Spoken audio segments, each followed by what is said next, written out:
This Jorge Polanco guy, he can swing the bat a little bit, I think. What is up? What is going on, everybody? Welcome back and welcome into Seattle Mariners post-game recap. The Mariners defeat the Angels tonight 5-3. They improved to 17-12 on the season. They remain in first place in the American League West, and they win a first game of the series. That was nice to see. Before I go any further, if you guys can do me a favor, smash that like button. It helps out the channel tremendously. I cannot thank you all enough. Shout out to everybody that's hitting the like button. Even if you're not just watching, I do appreciate it. If you guys can keep hitting the like button, comment your thoughts on the team and the game down below.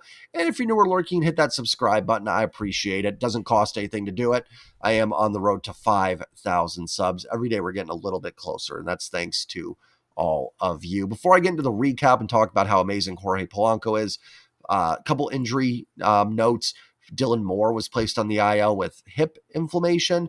Didn't sound like they were too worried. Think he'll be back next week. I think it's retroactive to Saturday, so he's already technically been on for 4 days. So he could be back next week for the, I was going to say the Oakland series, the A series. So not too worried about that. It stinks. Dylan's been swinging the bat really well. So, it hurts your versatility there a little bit. Samad Taylor's up. We'll probably see him tomorrow against Tyler Anderson. And then Luke Raley, definitely a little bit nervous about that one. I'll check and see if there's any updates before we go. But if you saw it on the broadcast, Raley took a swing in batting practice, just kind of crumbled. Looks like probably an oblique injury. Again, not a doctor. Hopefully it's just something minor, though, because you're going to need Luke Raley's bat in this lineup. And, none of these injuries, I think, in a vacuum kill you. I don't think Dylan Moore being out for 2 weeks or even Raley being out for 2 weeks is the worst thing ever. But you have Demo out now for at least, a week. Luke Raley's probably going to miss some time. Kirby isn't back yet. Logan Gilbert's out. You've lost Victor Robles for a while. Ryan Bliss is out. Matt Brash isn't back yet. You start adding all these together, and eventually there does reach a point when you just can't recover from all of them. I'm not saying the Mariners are there. They're, fortunate that the superstars, I shouldn't say, because Kirby and Gilbert are kind of superstars, but, some of the bigger, Cal, Julio, another pitcher, Munoz, those guys aren't down. So you're surviving it, but, you just hope it doesn't get to a point. And I would hate it too. Listen, if you get beat, you get beat. It's annoying. It's frustrating, but that's sports. That's baseball. It's every sport. Sometimes other teams, they're trying to win too. They just beat you. And if the Mariners miss the playoffs with their best out there, then so be it. But I would hate to see a season when things finally look to be going our way. I mean, we had a 10-game lead last year at one point, so things looked that way last year too. But the offense is clicking. Everything seems to kind of be going right. So a lot of the breaks the team just hasn't seemed to have gotten in the past, they kind of seem to be getting this year. And I would hate for that to be like, oh, but they were banged up this year and didn't get in. I just would hate to see a good season not come to fruition because of injuries, potentially. Like I said, you get beat, you get beat. That's the sport. But I would hate to be where the Mariners missed the playoffs because, they didn't have Gilbert or Kirby all season, or Luke Raley missed the season, and they didn't have Victor Robles to platoon with him. Stuff like that. So that would make me sad. It's definitely what I don't, want to see happen. So hopefully these guys are all getting back in there. One positive sometimes with injuries is that these guys come back and, Logan a little bit different and Kirby because it's arm and shoulder. But, if it's stuff like it's a foot injury or something, these guys are actually fresher, into the summer, into the dog days. So there actually is kind of some weird scenarios where I think you can be better for it down the road. But they've got to come back first. So some good news is it sounds like George Kirby is making progress and threw a little bit, through a couple innings in like a simulated game yesterday. And hopefully he is on his way to rehab assignment. Jerry DiPoto mentioned, I think, late May. Listen, I'm a firm believer until I see him back out there. I'm kind of going to be cautiously pessimistic about it. I will never, be doom and gloom, but with pitchers with shoulders, with elbows, with arms, it's just until I'm seeing George Kirby make some rehab starts, I'm kind of like, I don't know. I'm not saying he's not coming back. I'm just, let's get him on the rehab assignment and get going. But good news, right? Good news on Kirby that he said he felt good, felt nasty, a good nasty yesterday, and working his way back because, man, do they need it. And at least, with Logan going down, we'll talk a little about Bryce Miller today. It would be a real positive, get that jolt into the rotation with George Kirby coming back. So let's turn back to the positives, and that's Jorge Polanco. I mean, my gosh, the guy is just, I mean, so dialed in. When he's coming to the plate, I'm just sitting there going, like, yeah, Polanco's going to come through. That walk in the first inning just was able to spit on some close pitches that weren't there. And then in the second, I was just kind of sitting there going, like, yeah, Polanco's going to get these runs in.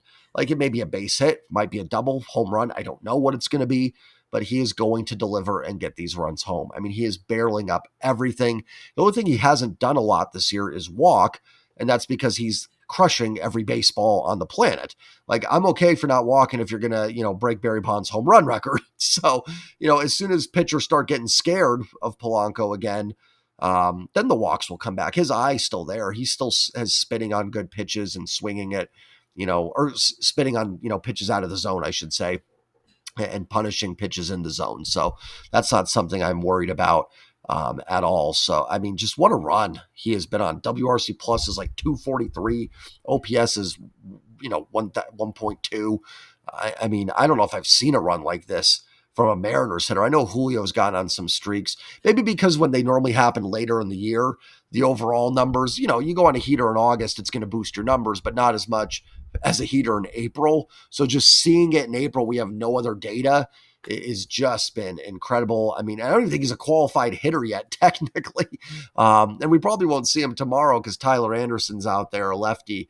But it sounds like he is close to swinging the bat right-handed. So hopefully we can get him back in there. And kudos to the Mariners front office, ownership, whoever, we'll give Jerry the nod, Justin the nod on bringing Polanco back. Because the reason I'll give him the nod is because I was kind of against it. I knew the injury stuff. People talked about it. But in my head, I was kind of like, you know what? We've seen that before. Okay. Oh, he was banged up last year. That's why he's going to bounce back. How many times do you hear that about a guy that he just can't stay healthy or doesn't actually bounce back? And the health isn't so much a health issue. It's just age creeping up on guys and not being able to stay in there. But I mean, listen, Polanco could like OPS 500 the rest of the way, and I think he'd still be giving you a ton of value this season. So kudos to the Mariners for getting it done. And I don't care how it came about. I don't care if, well, Jay, they wouldn't have re-signed him if, this happened or that happened. I don't care. He's here. He's a Mariner, and he's kicking serious butt right now. So don't care how it happened. And honestly, I've watched so much baseball, football in my life. I don't care how the sausage is made anymore. Just win the dang games. So kudos to the Mariners for bringing back Polanco. It's been a great move. Third base didn't pan out, but you've got Ben Williamson up, who made a great play, I thought, in the ninth inning there. Is playing great defensively, and Polanco can DH. And, maybe he can play second as he heals up a little bit with that injury and can play some second base if you need him to, throughout the dog days of summer and whatnot. But just absolutely locked in. It's funny, in the live stream, our member stream, Kevin had asked me if I thought Polanco was an MVP candidate. I kind of was like, I don't know. And it's tough. DHs, they're not playing in the field, doesn't have a ton of at-bats. But man, after the last two games, I'm in there now. Like, I mean, and obviously, I don't know if Polanco's going to keep this up. This is an absurd, level of production he's putting up there. But I think Polanco is definitely in the MVP conversation right now. Long way to go. But I think I have to retract when I was kind of like, nah.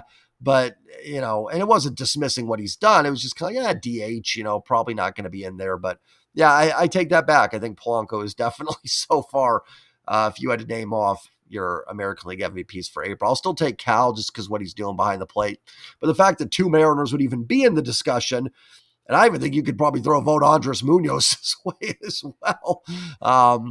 It's the reason the Mariners are 17-12 and playing good baseball. Those three have been probably your three best not probably. I think they have hands down been your three best players all season. So, it's just been, it's fun to watch. Like I said, he comes up and it's just, he's on everything, just on everything. And this is like, he's hitting them out of T-Mobile right now when it's cold out, the roof's closed. Like, this is when those fly balls just die at the warning track. And he's putting them out. And the offense continues to be dialed in as a whole. Like, I know they had that first inning that was frustrating, bases loaded, nobody out. They get the 3 in the second inning. And I think if you look at both situations as a whole, bases loaded, nobody out, first and second, 1 out in the second inning. If you took everything out of the, and said, hey, how many runs would you expect to get out of that? And if I said, hey, I'd like to get 3, I think would be fair. And they got the 3. And the good news is, while, yes, in that first inning, Randy's at-bat was frustrating, so was Rowdy. And JP won't get on too much because he's been pretty hot. I didn't think they were great at-bats swinging at the first pitch after a couple of walks. The key is Mariners are putting themselves in those situations. And it's funny, look at all the Mariners numbers. I don't remember if it was yesterday or today, but Ty and Colby were talking about it on Locked On Mariners. And all their numbers with, their WRC plus, I've talked about second in baseball. But with runners in scoring position, it's like 101 or 102. Their batting average with runners in scoring position is still low. So is their slugging. So you could make a case, if anything, the Mariners offense should be better. Now, maybe the numbers with runners not on base will come down a little bit, but the numbers with runners on should come up too. So while maybe you do eventually lose some of the base runners, when they get them, they should be capitalizing more. Their BABIP is like 20th in baseball for offense. So it's not like they're getting a ton of just bloops that are falling in either. They are tops in hard hit, line drive, barrel rate, exit velos, home runs, WRC plus. I mean, they're up there in everything. Batting average is low, but their walk rate is first in baseball, so their on base percentage is fourth or fifth. So I don't really care if the batting average is low if the on base percentage is top five. I mean, everything this offense is doing is just rolling right now. And today probably wasn't their best game, but the fact that the Mariners scored 5 runs, and I'm kind of going, that wasn't their best offensive game, tells you a lot about how bleeping good this offense has been this season. The fact that they scored 5, I'm kind of like, they could have been better today. I mean, when's the last time any of us said that about this offense? Long way to go, of course, but you know what? We've had 29 games. Let's worry about what happens in July when we get to July. Let's focus on the good right now. Let's get into the box score, starting with the pitching. Bryce Miller, 5 innings, gets the W. 2 hits, no runs, no earned, 5 walks, 6 Ks. Okay. Kudos to Bryce for 5 shutout innings. I want to be very clear on that. Anytime a pitcher can get through that when they're clearly not at their best, I give them kudos and props. It shows you how good and talented and how good the stuff of Bryce Miller is that he can get through 5 shutout innings with walking 5 batters. However, now, this is now 9 1/3 innings, and Bryce Miller has 9 walks. If this was the only start this year where the walks have creeped up and he hasn't looked very sharp, I'd say whatever. Felix had starts where he would walk a few guys. It happens, right? Sometimes you just don't have the command control that you need. It happens to every pitcher in baseball. Garrett Crochet walked a bunch of guys against the Mariners. But it does seem like there's a difference, right? Like when Crochet did it, I think he just missed a couple spots. Miller seems really off when he's off. Like it's not a lot of close misses. In fact, there was a couple pitches on the outside of the zone that I thought he got thanks to Jim Wolf behind the plate. So, and that is, it is what it is. That's baseball. I've seen the Mariners lose games by poor umpiring, so I don't care if they got a couple calls go their way. And the velocity was down. Now, first of all, I'll be clear. I'm not a pitching coach, not a pitcher, not a doctor, not anything like that. So should you listen to me on this stuff? Probably not. There's other better people to listen to. I don't think the velocity is down because he's hurt necessarily. I think he's struggling with the command control and he's taking a little bit off to get the ball in the zone. Because he had a strikeout today. I don't remember if it was Adele or Paris, but he hit 96 and I swear he hit 97 in another inning or something. I swear there was a 97 in there. So it's not like every pitch is down, but the ones that are 93 that we saw a lot of today, I think he's kind of not grooving them because he's still getting some swing and miss on those pitches, but I do think he's taking a little bit off to get in the strike zone. Now, it's a little bit of a chicken and egg thing. Why is the command control off? Is it an injury? So is it an injury that's caused the command control, which is then causing him to take a little bit off the fastball potentially? I have no idea. I know he's talked about some arm fatigue. Pitchers have that happen sometimes, and we've seen pitchers pitch through it and be fine. The Mariners are very good with pitcher injuries and being cautious with things. If Bryce Miller could not pitch, I don't think they would be letting him pitch. So I don't think it's anything that is like, oh my gosh, he has to get out of there. But something's got to happen, whether it's physical, mental, I don't know. Or maybe it's just he's off, right? Maybe sometimes pitchers just don't have their best months. Maybe, Last year, early in the season, the pitching was amazing and the offense struggled. Then in September, the pitching took a little bit of a step back and the offense was great. Maybe we're just seeing that in April. Maybe this just isn't their best month. Maybe the calendar turns for Bryce and he's great. Maybe the couple extra days off didn't help him. Maybe it made him sit for too long. Who knows? Who knows? And listen, his ERA is 3.52. If the worst of Bryce Miller gives you a 3.52, then I'll take it. But that's not Bryce Miller of 23-24, right? We can all agree this is not the same Bryce Miller. For him to have 9 walks in like a month, let alone 2 starts, something is just not 100% right. Now, again, I don't know if it's an injury. I don't know if it's just something that, he needs to work on the side with. Who knows? We'll maybe find out more. Maybe there's an update right now and I'm not clicking and checking on it. So who knows? But, yeah, and it's an Angels team that doesn't walk. They have one of the lowest walk rates in baseball and one of the highest strikeout rates. So it's not like this is a Seattle Mariners team that walks all the time. So even more concerning than happening against the Angels. But again, I want to leave on a positive when I'm talking about guys, unless they were just terrible. Bryce Murphy threw 5 shutout innings today. That's impressive with the fact that I didn't think he had his best stuff. So kudos to Bryce for that. Hopefully he's okay. Hopefully his next start in Sacramento, which will be a tough test. That's been a bit of a hitter's paradise. And the A's been swinging the bats well, too. They're, I think, top 5 in WRC+. At least they were, I think, entering the week. So, it'll be an interesting test for him there. But, we'll see what ends up happening. Colin Snyder throws a shutout 6th inning with a walk, no hit. Shutout 6th inning with a strikeout, no hits, no runs, no walks. Snyder, again, good to see him back in leverage roles and got the job done. Nice job by Colin Snyder today. Carlos Vargas throws the 7th inning, does give up a hit, a run, and an earned run on the home run to Logan O'Hoppe. No walks and a strikeout. Thought Vargas threw the ball fine, especially considering that he hasn't pitched in like a week and a half. Dan's learning. It's going to take some time, but I don't think you want guys going 10, 11 days without throwing out of a bullpen. I know these guys throw on the side and stuff, but seems like there was some opportunity to get Vargas into some games. Like, I'm all 4 days off, right? Like, hey, let's not have Munoz pitch and let's give him these 2 days off. But I think you got to pitch somewhere within 10, 11 days. And the home run doesn't bother me. O'Hoppe's a good hitter. He got him. It happens, right? Sometimes good hitters beat pitchers.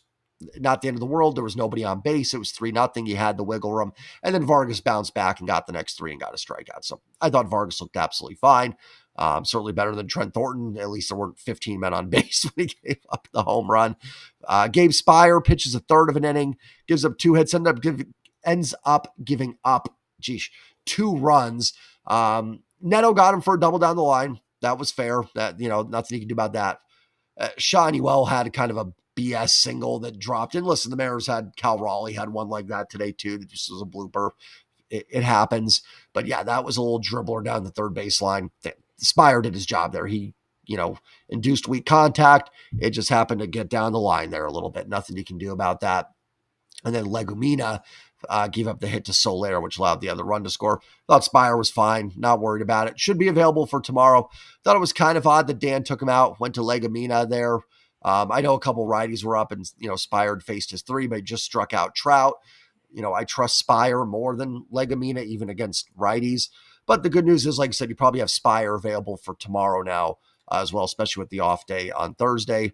Casey Legumina pitches 2/3 of an inning, does give up a hit and a strikeout. Thought he looked fine, gave up the hit to Soler, but, again, not his fault that a runner is on base in that situation either. So I thought Legumina was fine. And then, the man, the myth, the legend closes it down in the 9th inning. Andres Munoz, shutout inning with a strikeout and a couple ground balls. Someone left a comment a couple days ago that Munoz is 5th in the AL in F4 or something, which is ridiculous for a reliever.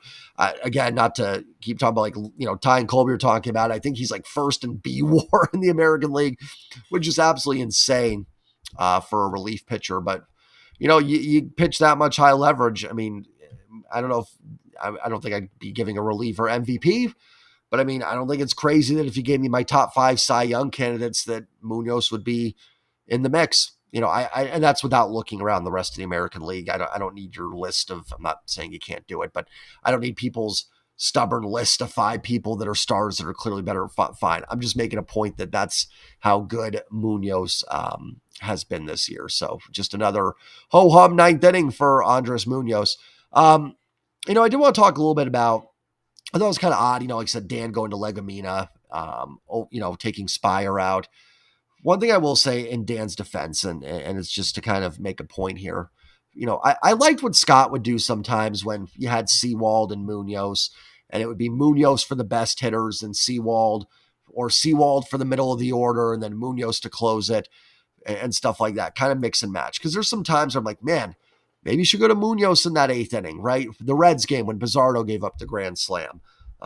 Maybe even tonight a little bit. You had Trout, Soler, Ward, the best hitters in the lineup up there in a 2-run game with the tying run at the plate. Maybe a better spot for Munoz. But one thing I want to be fair to Dan on is really outside of Munoz and Spire to an extent, he just doesn't have the horses to really do a ton either. When Matt Brash gets back, it'll be interesting to see what they do if you have Matt Brash of 22 and 23, 22 and 23. It makes it a little more interesting what you can do. But, think to the bullpen of the team that went to the playoffs in 22. You had Paul Sewald was lights out. Matt Brash was lights out. Andres Munoz was lights out. Eric Swanson was really good. Diego Castillo, I know it sounds funny to say now, but he was pretty lights out. Penn Murphy was good. So you had so many more options to go to. And you could get more creative with, hey, I'm going to use Munoz against Bregman, Alvarez, and Altuve, but then I'll have Sewald to close it out so we have a strong closer. Right now, like I said, outside of Spire, and even Spire's given up a few runs his last couple outings. Again, the Shonywell thing was a little bloop. Not worried about him. But there's a lot of question marks, right? None of us trust Trent Thornton right now. Legumina's been fine, but I don't know if he's a guy I'm like, ooh, I'm giving him the 9th inning. Vargas is still a little bit unknown. Love how he's looked, but probably not fully there with Vargas yet either. And Bizzardo's, up and down. And the rest of the guys are kind of, Troy Taylor's just working his way back. So let's see when the bullpen really gets rocking. Brash is back. Hopefully he's back to his old form. Maybe they add somebody at some point. Then maybe Dan can get, a little bit more creative with how he handles it. Because I think he could have gone to Munoz in the 8th. But I also do understand, he doesn't have a Paul Sewald or an Eric Swanson to turn it over to in the 9th right now either. So just my thoughts on it. Again, at the end, I'm not super worried about it. The Mariners are winning games. So let's keep that rolling. Let's move on to the offense. Mariners collect 7 hits, 6 more walks, only strike out 6 times today. Julio, 2 for 4. Solid base hit to start out the game. That had another one that, Neto stopped, but it was so far in the hole, and Julio was safe on. So good to see a couple hits from Julio again. Want to see some slugging. Want to see some extra base hits, but I'll never complain about 2 for 4 with a run scored. We talked about Polanco, 2 for 3 with the 2 home runs and 5 RBIs. Also worked a walk today as well. Cal Raleigh goes 1 for 2 with 2 walks, a quiet on base 3 times game for the dumper. This just shows you how good the offense has been. I was kind of like, I thought this was a little bit of an off game for them outside of Polanco. And so far I've talked about Julio reached base twice, Polanco 2 home runs and a walk. Cal was on base 3 times with a single and 2 walks. I'm like, man, they were still pretty epic today. Randy was 0 for 3, did extend his on-base streak. He did work a walk. Tough game for Rowdy, 0 for 4. JP, again, every game with JP, just quietly, 1 for 3 with a walk. JP just on base twice today. I thought Ben Williamson probably had his worst hitting game as a pro. I did think he made a nice play in the 9th inning. I think it was, let's see, who led off the inning? It was Rengifo. So Adele hit one at 106. I thought, not like a super tough play, but just a nice play by Ben Williamson there in the 9th inning to get that second out. Probably his worst game at the plate this year that I think I've seen, but, it's going to happen. He's going to have some offers. He was 0 for 4 with a couple strikeouts. Mastroboni was 0 for 3, but scored a run and worked a walk. And Leo Rivas was 1 for 3 with a run scored. Continue to be impressed by the at-bats Mastroboni and Rivas have had. They're not crushing the baseball, but they're at least making the pitcher work when they get them out for sure. So, the bottom of the order had been really strong.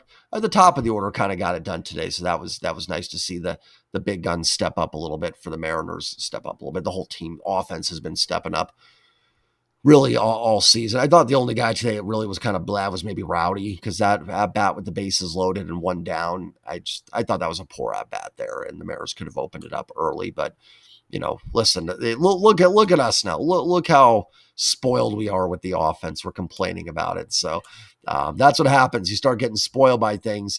It's like the Seahawks defense during the LOB days, you know. It's like, well, why didn't they shut out that team? Like, you start getting spoiled. So Bears offense, not quite LOB status yet, but off to a great start. They will go for the little mini 2-game sweep tomorrow. The Angels have won every game that Tyler Anderson has pitched, so they're certainly due to lose one. And Emerson Hancock's looked really good in his last 2 starts. I'm actually excited to see how he does, but let's keep the good vibes going. The injuries stink, but, you know, hopefully it's nothing season ending for any of these guys and they can all get back out there. Like I said, just be ashamed to have what looks to be a fun season taken down by injuries. But in the meantime, focused on the game. Another great win for the guys. Munoz, Polanco, the dumper. You know, kudos to Bryce for getting through his 5. Mariners get a W. Like, comment, subscribe, and I will see you all tomorrow for the post-game recap. Take care, everybody, and as always, go Mariners. Peace.